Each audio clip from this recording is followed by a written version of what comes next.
देश की सभी पार्टियां मिलकर देश की जनता का ऐसा हाल कर दिए हैं कि देश की जनता ये निर्णय ही नहीं ले पा रही है कि वो किस पार्टी के साथ जाए। जिसको देखो वो संविधान की ही दुहाई देते। संविधान पर ऐसी आफत नहीं आई है जैसी हमारे देश के संविधान के किसी भी देश में हमारे देश के जैसा विलक्षण नेता किसी भी देश में बना था तो उसको बनाने में कई लोगों का परिश्रम था। एम.एन. राय से इसकी कहानी शुरू हुई। 200 से ज्यादा सदस्य थे। बाबा साहेब डॉक्टर भीमराव अंबेडकर उसके प्रारूप समिति के अध्यक्ष थे। नमस्कार दोस्तों, मैं दीपक। दोस्तों, देश में आजकल बहुत ही अलग तरह की राजनीति चल रही है। देश की सभी पार्टियां मिलकर देश की जनता का ऐसा हाल कर दिए हैं कि देश की जनता ये निर्णय ही नहीं ले पा रही है कि वो किस पार्टी के साथ जाए। सभी पार्टियां ये दावा कर रही हैं कि वो संविधान के रक्षक हैं, संविधान के शुभचिंतक हैं और केवल वही संविधान की रक्षा कर सकते हैं और कोई संविधान की रक्षा नहीं कर सकता है और कोई संविधान का शुभचिंतक नहीं है। और इस चीज को हमारा संविधान भी आज देखकर हतप्रभ है। वो समझ नहीं पा रहा है कि उसके साथ जो हो रहा है वो विधि का विधान है या फिर देश की गंदी राजनीति। उसे ये भी समझ में नहीं आ रहा है कि उसको लेकर संसद में या संसद के बाहर यानी कि सड़कों पर क्या हो रहा है। इन दिनों जिसको देखो वो संविधान की ही दुहाई दे रहा है, अपने हर बात में संविधान की रक्षा की बात कर रहा है। लेकिन अगर सही से देखा जाए तो उसके बातों से ये समझ में आता है कि उसे वास्तव में संविधान की कोई परवाह नहीं है।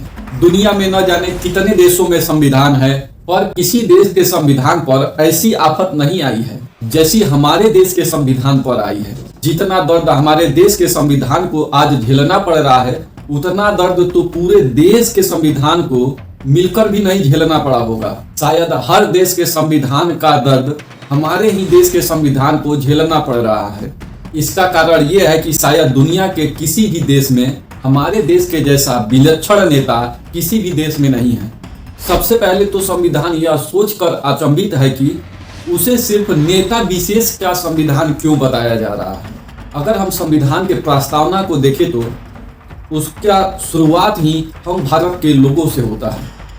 अगर इसके अनुसार देखा जाए तो संविधान तो पूरे भारतीयों का है, न कि स्पेशल किसी नेता का या किसी पार्टी का। जब संविधान बना था तो उसको बनाने में कई लोगों का परिश्रम था। एम.एन. राय से इसकी कहानी शुरू होती है, जिन्होंने प्रस्तावना रखा। डॉक्टर सच्चिदानंद सिन्हा संविधान सभा के प्रथम अस्थायी अध्यक्ष थे। डॉक्टर राजेंद्र प्रसाद इसके अध्यक्ष थे। हरेंद्र कुमार मुखर्जी इसके उपाध्यक्ष थे। बी.एन. राव सलाहकार थे। इस सभा में 200 से ज्यादा सदस्य थे। बाबा साहेब डॉक्टर भीमराव अंबेडकर उसके प्रारूप समिति के अध्यक्ष थे। लेकिन इसका आभास उन्हें भी नहीं रहा होगा कि इतनी जतन और इतनी मेहनत से इतने लोगों द्वारा बनाया गया ये संविधान आज इस तरीके से खतरे में पड़े होने का शोर मचाया जाएगा। संविधान को क्या पता है कि हमारे नेतागण उसी का नाम लेते हैं जिससे उनको फायदा हो, उनको वोट रूपी संजीवनी और सत्ता सुख भोगने का सुअवसर मिले। सभी दल एक दूसरे पर संविधान को नष्ट करने का आरोप लगा रहे हैं, जबकि खुद को संविधान का संरक्षक बता रहे हैं।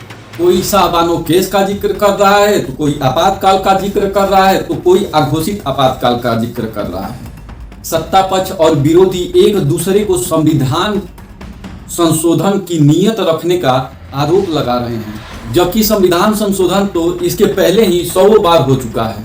अगर केवल 42वें संविधान संशोधन को ही देखा जाए तो उसमें इतने कुछ जोड़े गए हैं कि उसको मिनी कॉन्स्टिट्यूशन वैसे ही कहा जाता है। ऐसा नहीं है कि संविधान में आज ही कोई संशोधन होगा, ये पहली बार संशोधन होगा और सरकार अचानक कुछ ऐसा कर देगी जनता के लिए एकदम नुकसानदायक होगा।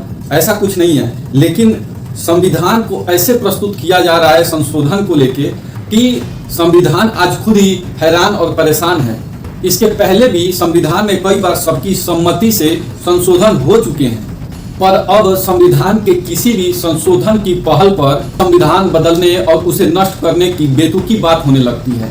कुछ नेता संविधान का पॉकेट संस्करण लेके अपने साथ घूमते हैं, तो कुछ नेता उन्हें राय देते हैं कि ये पॉकेट में रख कर घूमने की चीज नहीं है, इसे पढ़ने की चीज है, इसे पढ़ना चाहिए। एक दावा तो ये भी है कि पॉकेट में रख कर उसे लहराने और फिर पॉकेट में रख कर उसे लेकर घूमने वाला जो संविधान है वह कोरा है, सादा है, उसमें कुछ लिखा नहीं गया है। सभी एक दूसरे पर संविधान नहीं पढ़ने का आरोप लगा रहे हैं, जबकि किसी ने ये सचमुच का दावा नहीं किया कि मैं संविधान पढ़ा हूँ। संविधान ये नहीं समझ पा रहा है कि नेताओं में इतनी मेधा कहाँ से आ रही है।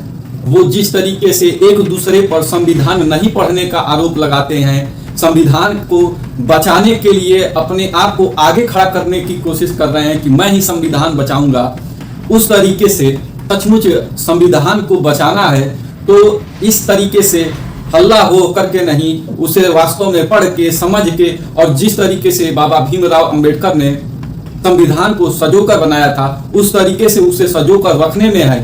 मेरा आप सभी से अनुरोध है कि जिस संविधान में इतने लोगों की मेहनत लगी है उसको इस तरीके से इतना ना उछालिए कि उसका कोई अस्तित्व ही ना रह जाए।